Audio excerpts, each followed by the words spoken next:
Et maintenant, je cède la parole à Monsieur le député de Sanguinet. Vous disposez d'un temps de parole de 6 minutes 45 secondes.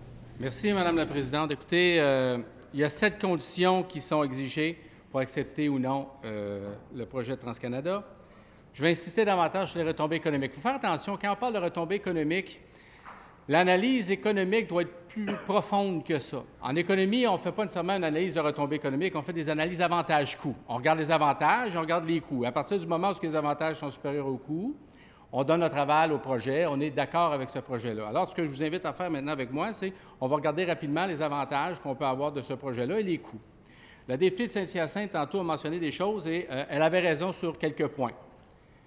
Elle disait on ne peut pas vivre sans pétrole, que tout le monde ici consomme du pétrole. C'est vrai. On doit s'assurer une sécurité d'approvisionnement. C'est vrai. Elle a dit que le Parti québécois, c'est un parti qui rejette tout. C'est faux. Pourquoi? Parce que c'est justement pour ces 2 premières raisons que quand on était au pouvoir, on a une commission qui s'est penchée sur l'inversion du pétrole d'Enbridge, j'ai oublié. Enbridge, oui, c'est ça. Donc, l'inversion du pétrole d'Enbridge, le 9C. Justement, il y avait le député de Laurier-Dorion qui était là, je ne sais pas s'il s'en rappelle. Il y avait des députés de la CAQ, mais là, je ne me rappelle plus c'était qui, mais décidément, l'information ne s'est pas rendue à la députée de Saint-Hyacinthe parce que, justement, on avait dit dans cette commission-là, et tout le monde était à peu près d'accord là-dessus, qu'on devait assurer, justement, la sécurité d'approvisionnement pour nos 2 raffineries au Québec, parce qu'on consomme du pétrole. Et c'est pour ces raisons-là qu'on avait donné notre accord. Est-ce que le Parti québécois est contre tout? Faux!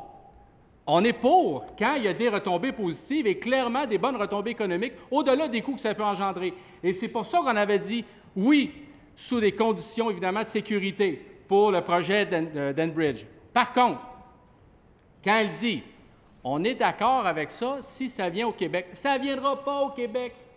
Ce qu'on est sûr, c'est que ça va passer tout droit. Parce qu'on est déjà comblé à 85 par Enbridge. Et donc, on n'a pas besoin de ce pétrole-là. Fait que ce qu'il va faire, le pétrole, il va partir de l'Alberta puis il va s'en aller ailleurs. On va devenir l'autoroute du pétrole. C'est ça que vous voulez? C'est ça que les gens ici veulent? Qu'on devienne l'autoroute du pétrole, qu'on s'assoie avec une chaise puis qu'on regarde passer le pétrole sous risque d'avoir des problèmes environnementaux. C'est ça qu'on veut. On ne mérite pas mieux que ça, les Québécois. Parce que, comme dit le premier ministre, parce qu'on soit de la péréquation, on va être obligé de dire oui. Parce que pour lui, c'est un avantage, c'est qu'on soit de la péréquation. Quand je regarde appauvrir le Québec, je me dis, c'est peut-être parce qu'ils veulent plus de péréquation.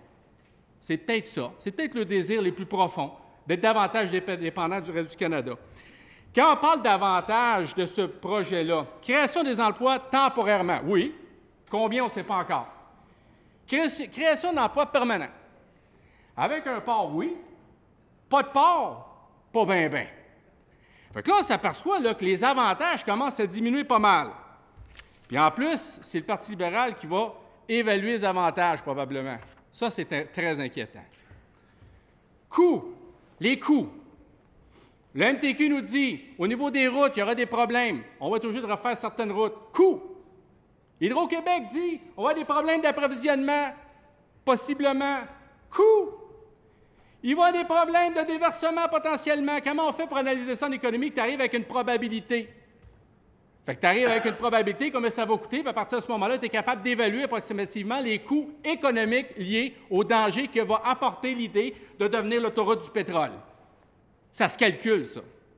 Au-delà de tout, ce que la députée de Saint-Hyacinthe a oublié, puis la CAQ oublie évidemment, c'est le malaise hollandais. Quand elle disait « Ah, bien, c'est le fun de s'approvisionner du Canada parce que c'est un avantage parce qu'on est Canadien. » C'est pas un avantage pour le Québec. Arrêtez de penser en Canadien, pensez en Québécois. On est ici parce qu'on est l'Assemblée nationale du peuple québécois. Arrêtez de penser au reste du Canada.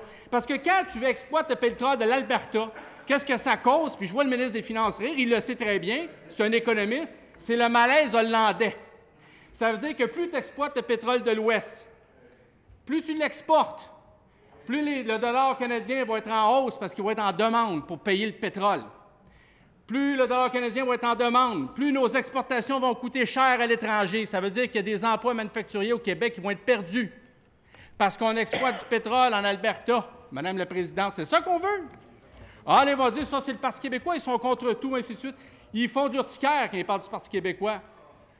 L'OCDE, dans ses évaluations du malaise hollandais, je vois le député de l'Avenue des Rivières, je vais y envoyer par courriel s'il veut, l'OCDE, les économistes de l'OCDE considèrent qu'au Canada, on a perdu 200 000 emplois manufacturiers à cause du malaise hollandais.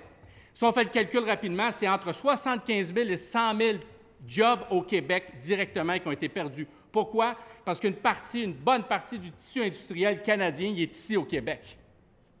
Bien, ça, on n'en parle pas.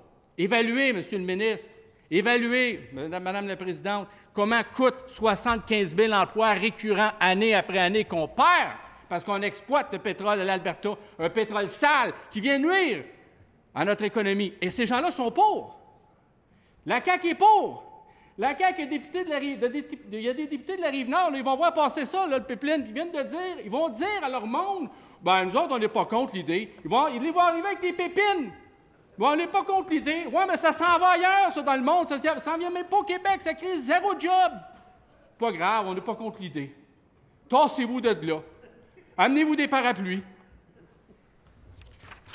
Alors, Madame, écoutez, Madame la Présidente, il faut comprendre qu'on est dans une situation où on a un premier ministre qui se considère plus canadien que québécois, malheureusement.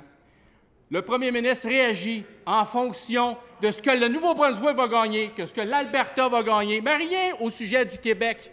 Rien au sujet du Québec. Monsieur le leader adjoint du gouvernement.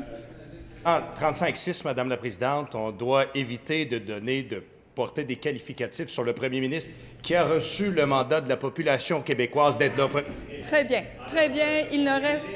Je vais vous demander de conclure. Il ne reste quelques secondes, Monsieur le député. Allez lui dire qu'il n'est pas fier d'être Canadien, puis on va s'en reparler. Allez lui mentionner que... Puis allez lui rappeler que c'est le défenseur des Québécois, ça va lui faire du bien. Alors, ceci met fin à votre intervention, Monsieur le député de Sanguinet.